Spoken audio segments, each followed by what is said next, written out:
cada vez mayor, de que las iniciativas ciudadanas tengan aquí un peso específico, en que la ciudadanía se pueda manifestar y tenga posibilidades de impulsar una ley sin que medie la participación de un partido político. Mientras que nosotros estamos impulsando eso, él dice que desconfía de todo ello. Quiere gobernar, dice, como Juárez, ¿no? Bueno, a ver, ¿realmente ha leído a Juárez? Creo que Juárez tiene una parte ahí que muy pocos se atreven a hablar de ello, pero Juárez no era una persona bondadosa que digamos, ¿no? Era una persona también irascible y que pues, aplicaba ahí la ley desde su muy particular punto de vista, ¿no? Entonces, pues cada vez me parece que Andrés Manuel se mete más en problemas con estas declaraciones. Senador, pero usar estos fundamentos macroeconómicos llevarían al país al suicidio. O sea, es regresar. O sea, basarse en un planteamiento de hace 60 años para conducir la economía del país es viable en este momento, habiendo tantos avances y digamos, bueno, pues tantas nuevas teorías económicas, en fin, ¿no? O sea, basarse en Ortiz Mena, pues suena demasiado. Sí, repito, me parece que tratar de retroceder económicamente 60 años, pues ningún otro aspirante a gobernar un país lo está haciendo, ¿no? Esto es inédito, no conozco que alguien quiera retroceder 60 años en su país. Por supuesto que ha pasado mucho desde Ortiz Mena a la fecha, han sucedido muchas cosas, el mundo no es el mismo.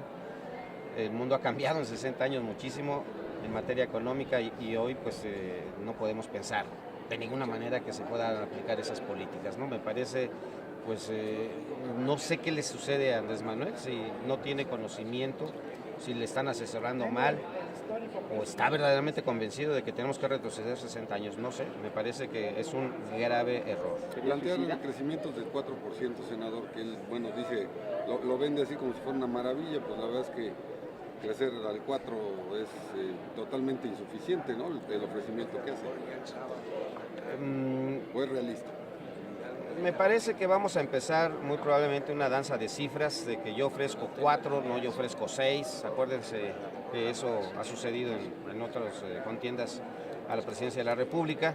Me parece que tiene que dar a conocer cómo podríamos crecer el 4%, exactamente cómo, con las propuestas, con las tesis de Ortiz Mena, pues me parece que eso no podría ser, ¿no? Me parece absurdo, pero miren, esto que fue prácticamente un debate, lo que vimos ayer con Milenio, le exhibe mucho, por eso él no quiere debatir, porque tiene una dificultad para sostener sus ideas y porque de repente pues incluso hasta titubea demasiado, no por su pausada forma de hablar, sino que titubea para sostener sus ideas. Me parece que bien, necesitamos que debata más para conocer un poco más de fondo y darnos cuenta que no es lo que se está pensando por una parte de la sociedad que podría ser, ¿no? Senador, ¿por qué ha planteado en estos momentos López Obrador, hasta este momento, se ratifica aquella campaña que le hicieron en 2006 de que significaba un peligro para México?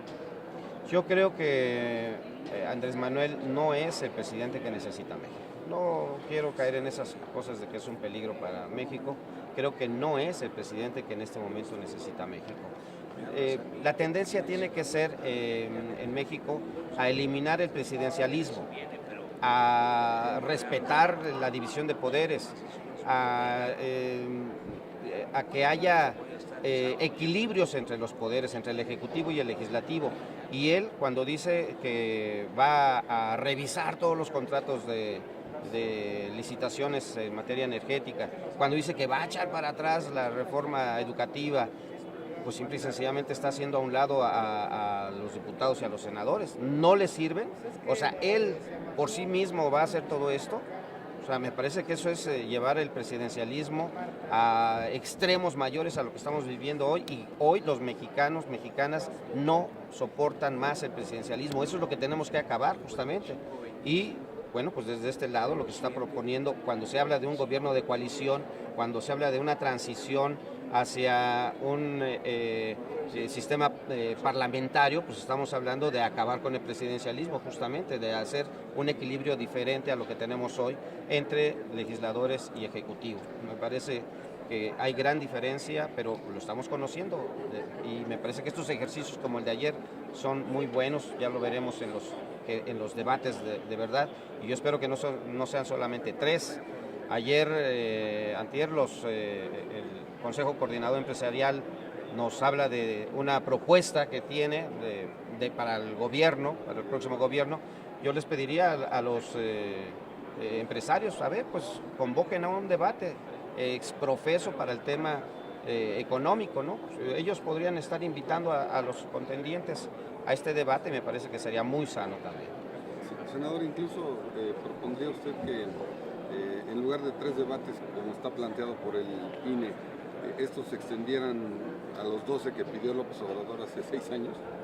Bueno, pues quizá 12 no, ¿verdad? Porque exageraba, pero me parece que 3 no son suficientes, por eso propongo uno más del sector empresarial y habrá seguramente otros interesados en que por otras materias se pueda exponer el pensamiento de todos ellos, ¿no? Hay que recordar que estos debates que se organizan por parte del INE de cualquier manera son con un formato muy rígido y que no permite lo que permitimos ver ayer en esa especie de debate a que asistimos. Es lo que yo iba a decir, senador. ¿No sería prudente también que se cambiara el formato de los debates planteados por el INE? Ya de alguna manera hay voces al interior del instituto que están planteando efectivamente que sea mucho más flexible, que haya, digamos, réplica y contrarréplica, en fin, que no sean tan cuadrados como han sido en los últimos años, ¿no? Lo hemos estado pidiendo, hemos pedido que no sea tan rígido el mecanismo del debate. Ese formato no sirve mucho, pero bueno, no hemos encontrado la oportunidad de que se cambie. Yo creo que tendría que discutir más al interior del Consejo del INE para que pudieran encontrar una mejor manera de que los contendientes expongan su visión. Senador, ¿qué va a pasar con Jimena Puente? ¿Qué va a pasar? Bueno, creo que le ha hecho un daño muy grande al INAI. Ahora justamente en este momento se está discutiendo porque mandó su comunicado y este comunicado pues ya no quieren que se discute aquí en el Pleno. Nosotros estamos presentando una iniciativa ya en este momento para reformar el artículo 55 de la Constitución para establecer como un requisito de que cualquier integrante de los órganos autónomos no podrá ser aspirante a diputado o a senador sino 3 años después de haber concluido su encargo. Me parece que esto es lo más sano, no lo habíamos hecho, pero esta ley que se llama la Ley Jimena, pues tendrá que aplicarse, ojalá y podamos aprobar esta reforma. Es una reforma a la Constitución, pero me parece que podríamos salvar así a los órganos autónomos. Hay un daño irreparable en este momento al INAI, y aun cuando ya se deslindaron, y esto hay que reconocerlo, el resto del Consejo del INAI se deslindó de la decisión de Jimena Puente, pero pues ahí está, ¿no? La duda queda porque se había señalado a Jimena Puente como estar siendo benefactora hacia el PRI en diversas de sus decisiones, entonces pues ahora lo podemos corroborar prácticamente, ¿no? Y eso es muy lamentable. Senador, le quisiera preguntar, ustedes que han estado en contra de esta reforma energética, que hemos visto el aumento en los precios de gasolinas y demás, además que también se han pronunciado porque se revise la reforma educativa, en algún momento, si es que ganara López Obrador, ¿podrían acompañar esta propuesta de modificarla en la siguiente legislatura? En materia energética creo que se tiene que revisar la aplicación de esta reforma. Ustedes saben que nosotros votamos en contra de ella.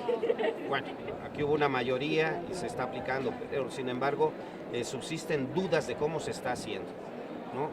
Por supuesto que no podemos aceptar que a Pemex lo estén dejando morir así lentamente, en una muerte lenta.